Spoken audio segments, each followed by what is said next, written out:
Life is hard, right? And all kinds of obstacles fly in your direction. But don't let that take you off of your path. If you haven't got a path, listen in. We're going to talk about it today.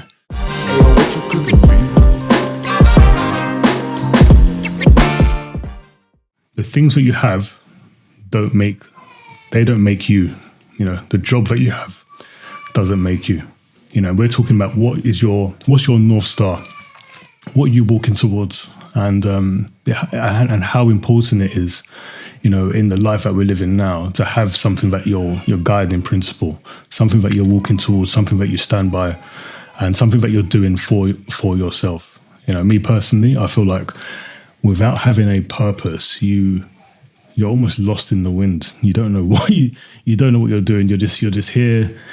Time is flying by. We've just gone through a pandemic. We're still in it, and we've lapped a year. Time you blink, it's 2022. Can you really believe that? What have you done in that time? This is about keeping each other accountable. This is about really seeing where we're going in life and what can we do to kind of make those steps further. Life is hard, right? And all kinds of obstacles fly in your direction. But don't let that take you off of your path. If you haven't got a path, listen in. We're going to talk about it today. So straight into the hot seat. Ads, talk to us. Talk to us about what purpose means for you. What's your meaning of it? And take it away.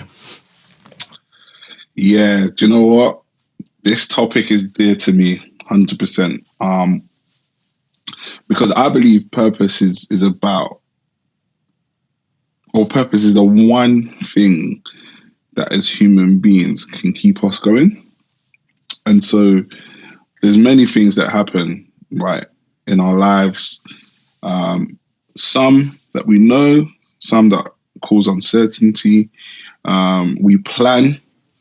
Some of the things we plan go to plan. Some of them go off script.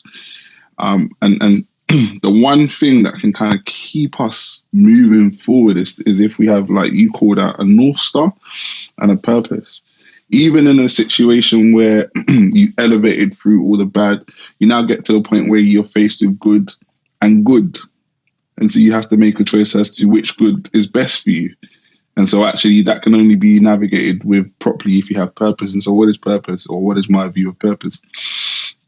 So purpose is the one thing which you were created to do, or the things that you were created to do as a human being. That's it for me. It's the basis, right? What's the purpose of a fork? To feed, right? And how frustrating would it be if you're trying to use a bottle opener to eat spaghetti? It's crazy to me, isn't it? Like, you're using something that is not made for that purpose. Or you're trying to use, although you can probably do it, but trying to use a knife to start your car, innit? It's crazy, innit? As much as you might think you could fit in the hole, that's not the purpose, innit? And so, the one thing that you're created, or the things that you're created to do, for me, is for purpose. And you know what's even much, and I'll probably end it here so that we can carry on. The one thing that purpose is really about is that your purpose is for other people. That's the mad thing that I've discovered recently. Your purpose is not for yourself, because a fork has no use for itself. Its purpose is for other people. The car, although it can drive, it doesn't benefit itself to drive. It benefits the driver, innit? And so when you think of it like that, or water, the water can't benefit itself, but when we drink it, it quenches our thirst. Your purpose is for your community, your family, the people that you're around. And so when you identify exactly what you are and what you're made for, what you're made to do, everything you do and you encounter in life then has a function to play out, because it's trying to basically fulfill a purpose. And I hope that kind of comes through clearly. Absolutely, man. I think you're spot on. Yeah. You're spot on with that. I mean, there's an author and a speaker called Jordan Peterson who talks about one of the many ways to become fulfilled in life is to take on more responsibility. And the way I interpret that is to, as you said, to take on things for yourself, not just for yourself, but to help other people in life, to move other people forward. And I think ultimately, whether that's ranging from creating a product that helps people out in their everyday life, doing charity work, or whether that purpose you may feel is your family or your kids or bringing up your kids, I feel like you have to have that in place to be able to go from day to day and just not drop down and just give up. Because as Stu touched on, life is hard enough. And how do you, I think a lot of studies have shown that men who commit suicide, men who decide to take them, not just men and women, but men more predominantly, that take their life, seem to have no sense of purpose, or think they have no sense of purpose or importance on this earth. And that purpose, as Stu said, is your North Star. It's like a rope. You've got a rope, you've tied it to the star, you've tied it to yourself. And that's pulling you through. That's pulling you through each and every day. And Ads, how do you think we should go about finding it? Because I think with women, it's much easier because naturally, most of them tie their purpose to their children. They have children, and then they feel like there's that bond between them and the child. It feels like, you know what, this is why I'm here. This is why I've been put on earth, to take care of you and to raise you. But with men, it's a bit different because not all men have that same connection with their children. So how do you think men go about finding their purpose? It's a bit of a chicken and egg one, you know, because, so talking about men in the family context, we're talking about dads, innit? How do you find your purpose as a dad, right?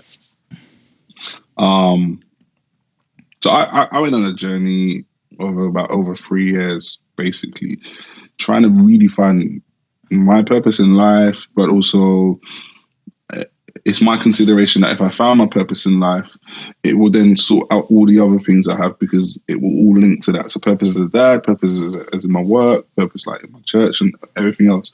If I can find that one thing that, you know, I'm definitely called to do, then that will sort of inform the other functions that I'm in. So there was a dissatisfaction. So how did I go about? Because I can only talk about my experience, right? There was a dissatisfaction that I just had as a bedrock by just not feeling like I was doing what I was supposed to, right? I don't know if maybe other men or other, you know, people identify with this, but when all is said and done and you're lying in your bed, there's just this, even if you got all the money in the world, or you got all your friends around, whatever, there's just this one thing that can really just be not like a woodpecker, just what is my purpose? Yeah. And so for me, I was just like, nah, like I definitely, especially like when you get older now, I'm coming to the age where like whatever I'm doing needs to have impact and purpose. Like I can't just be figuring it out every single day, and then you get to the end of that line, it's like, oh, what's next? Like I definitely need to just be ahead of the game. Like I wanted to be ahead. And I think I also got to the point where I was just like doing so many different things at the same time and just saying yes to everything. And I was just like, do you know what? That all needs to stop. So I just got comfortable with just saying no. So the first thing I did was look at my values. I looked at, okay, what do I value in life? And so, okay, if I wanted to put my values in priority, what's the top 5 values I've got? So I started looking, and I'm just talking you through my process, by the way. I wouldn't say this necessarily how everyone else does, but maybe someone can learn from it.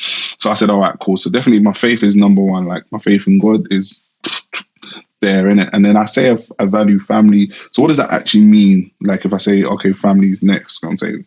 And then after family, then comes like vocation, work, and everything else, like maybe church and stuff. And so when I started putting those values in place, right, I started to then prioritize my life in that way. Like if you weren't in those values, you couldn't I was happy to say no to you. I was happy to just be like, I'm not doing that. And it started to like cut down the activities that I was in. I wasn't just anywhere doing anything, to the point where like I naturally like literally stripped everything down, and it was just like the bare minimum of like what I consider my core values. And then I started to think, okay, so like what is my real purpose? And so I had this complex of always helping people kind of get on in what they want to do, but never having my thing, never having like the thing that I call mine sort of thing. But I'm fantastic at helping other people. And then it dawned upon me in my pursuit of purpose, that is what you're supposed to do. And so, you know, I'll go as far as to say, you know, it was an epiphany from God to say, look, this is what I've created you to do, to be a helper to many others. Why? Because number one, you thrive in it. I've given you that ability. Those are the abilities you have. You do it effortlessly. People benefit from it. Number two, you enjoy it. There's a gratification and a satisfaction that comes to you that money can never give you, that, you know, no human being can ever give you. That satisfaction that you get from doing this piece of helping people is amazing. And then I looked at, and I think this was key. So whilst through my faith, there's this concept called Ikigai. I don't know if you've heard about it. I've read the book, yeah. Mate, when I tell you, yeah, like mind blowing in the way that it breaks down how you know, the various different circles. If no one's understood it, read it before, Ikigai, I think Ikigai. Mate, if you're in pursuit of purpose, or you're ever looking for like, what am I supposed to do? Have a crack at that book, and it will get you started on the right journey as to your why. And so for me, doing all these things and the hardcore pursuit of purpose navigated me towards what I consider me discovering my purpose. And so there has to be an enjoyment in, or a satisfaction, or a peace in what you consider what your purpose is. Like, if you're claiming this is your purpose, but you don't have peace of it, I would question that. And when I say peace, what I mean is, like, even if things are challenging, even if it's hard, even if it's like the world's against you, but you have an inside peace knowing that this is what I'm supposed to do, that can be an indication as to maybe what your purpose is. Because the seasons you go through are momentary, right? They're never permanent. So you might have a good day, you might have a bad day, and then the emotions that we go through are all emotions that can change. But if you always have a bedrock of peace and an understanding of your purpose, that will help you navigate through challenging times, you know.